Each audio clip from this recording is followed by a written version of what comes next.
I guess I was always kind of outdoorsy, but Montana brings it to a whole nother level. It's such an incredible landscape, the mountains and that big sky. It's just really different from where I grew up, and I think that's sort of part of the allure of Yellowstone.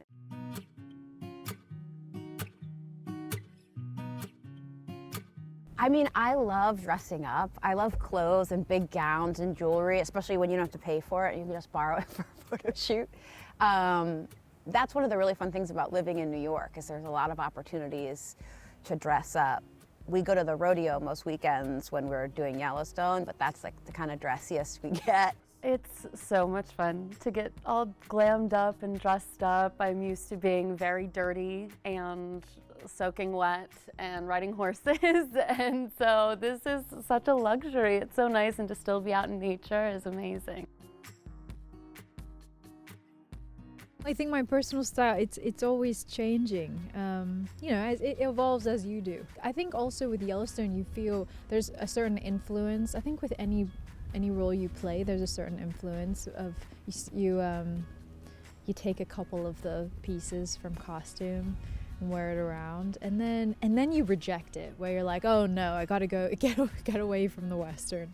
Yeah, my personal style, she's all over the place because I dress for how I feel that day. I do wear a lot of like cowboy-esque stuff too though, but grandma chic, I think that nails it more than anything else.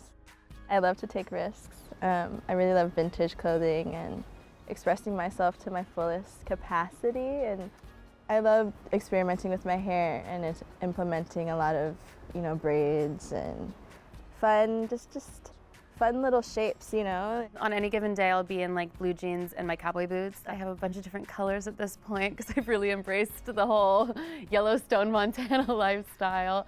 And then, yeah, like a vintage t-shirt or, you know, some fun jewelry. Very much Western country girl. I did a lot of vintage shopping when we were filming in Montana, so a lot of vintage clothes, which is nice.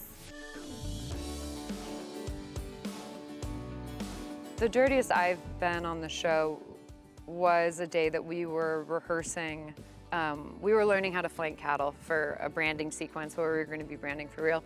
And the place for us to practice was in a section where a lot of these, you know, calves were hanging out, and it was just basically a floor of poop and wet. It was just rhea.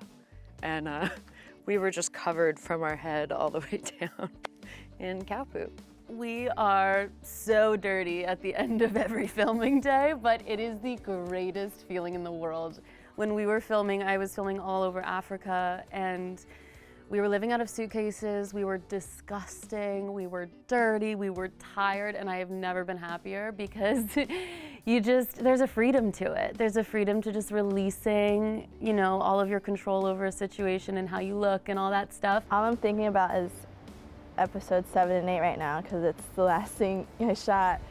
But maybe episode 7 with Hank, and we're in the little stream. But you probably couldn't tell that I was completely drenched, but like completely. I would walk and my shoes would squeak, and just water, you could see water come out of the little holes. Yeah, it was bad. It was very dirty, yeah. But at the same time, you just want to keep going. You know, you want to get the shot and you're not really thinking about it too much. I kind of enjoyed it. I'm like, ooh, I don't know. I like the dirt, the grime.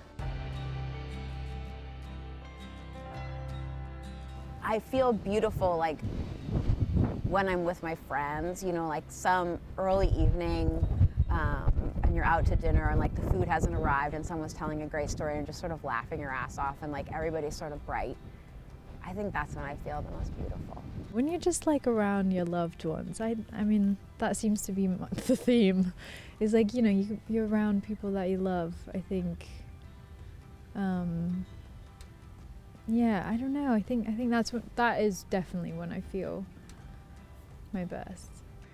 I think I feel most beautiful when I'm with my best friends, honestly. I'm surrounded by the kindest, smartest, funniest women, and I'm very lucky to have that. And they just always empower me to be myself and, you know, feel strong in that. And I think when I'm with them and just relaxed and in my own skin. That's what makes me feel the most beautiful, is being around them. I was thinking about this the other day, and I think I feel my most beautiful when I'm tending land with my dad and my best friends. There's just something about it, that spirit that comes up when you're just been working and tending the land for days, and you're sweaty and you're with each other, and all you have is that medicine of land, and then you're with your other people, you know, you're with your family. I genuinely feel my most beautiful when I'm, you know, harvesting and doing all that stuff.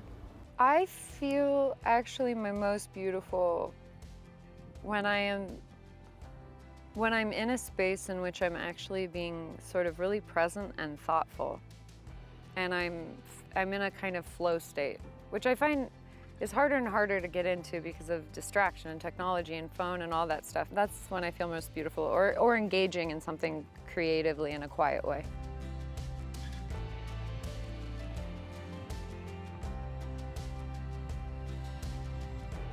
I love the strong women that Taylor Sheridan writes. I'm always interested in that kind of character, and I think the Sheridan women are a particular kind of badass.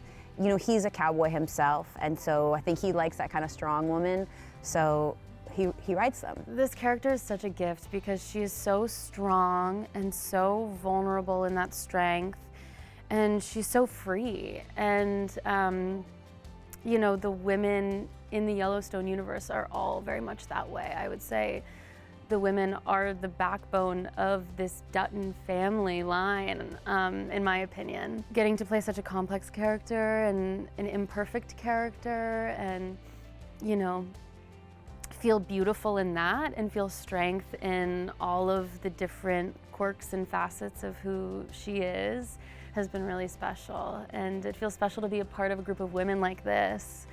Everyone is so kind and so warm and so cool. So it feels really awesome.